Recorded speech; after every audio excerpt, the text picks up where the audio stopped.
Contractors versus adjusters, go!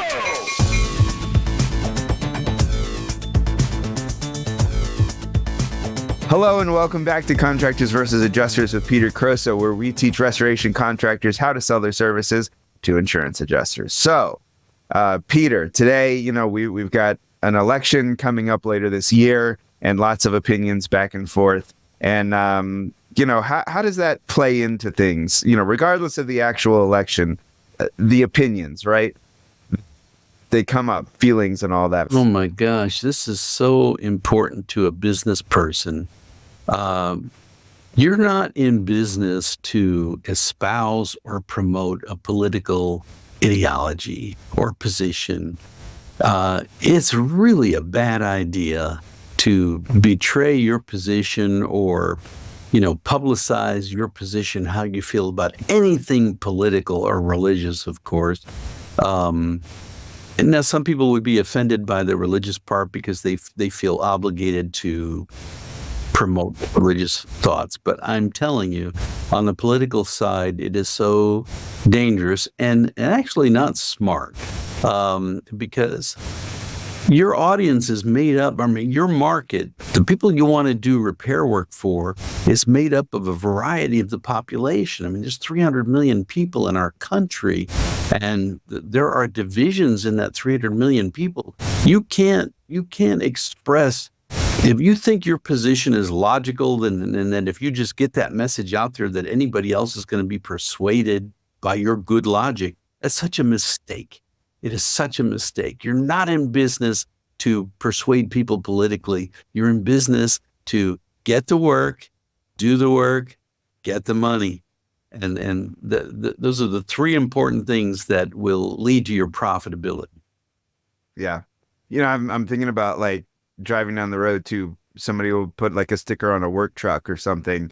And this person's name in 2024, that's one thing. But then also in there are like snarky comments or snide comments, like you were saying, of like, oh, it's just so obvious. Why can't I make fun of the other side? It makes an impression. It makes an impression on your company and your brand. Just keep it to yourself. I can't believe how people do that. Yeah. And what about like social media too? Well, yeah, I'm stunned in what I see in social media, like political jokes making fun of one party or the other. And right there, anybody that is on the opposite side of your thought process sees you post that, they don't like you.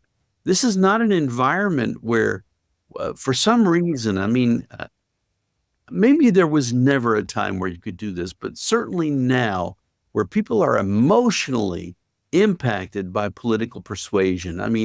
A lot of the issues involved go right to the heart about people's emotions and what they think about life and death, actually, and the environment and so on. So you post a position on Facebook or any of the social media, maybe we don't have to say Facebook, but any of the social media that betrays what you think, oh my God, you've just alienated 50% of your market. How smart is that? It's not smart. Yeah. It's not smart. Yeah.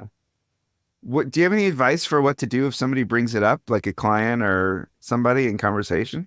Well, okay, that's an interesting question, because I have been at lunch with people, and in conversation, and I will steer away from that because you can't win. You just can't win. Yeah. Unless you're with one other person and they mention something that happens to coincide with what you believe, you more or less, you might have a license to engage that conversation.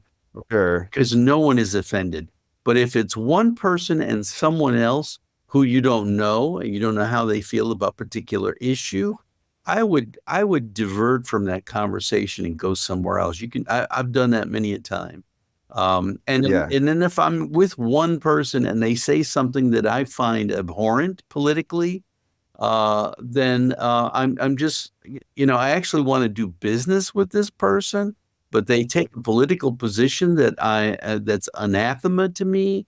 I might say I will somehow divert the conversation and say something that sort of puts a lid on it.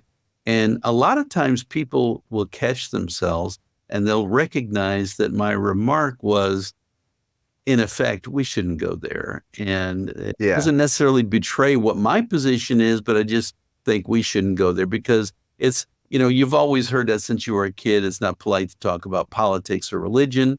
And the reason that is because it leads to division. It leads to hurt feelings. And anybody thinks, well, but I've got the truth and I would just want to show them and convince them. Well, you're an idiot.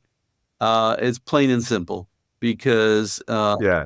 some people will say, well, truth is truth. And that's true. And then some people disagree with the position. Well, one person's truth is not another person's truth. And then you might think, well, how can that be true? Because truth is truth. And the fact is that when it comes to politics and religions, you just don't go. It's just not a good Right. thing. Some of that you might have to cut out, that truth is truth thing, because that in itself might be, I'm talking to you, Mike, that might be Yeah.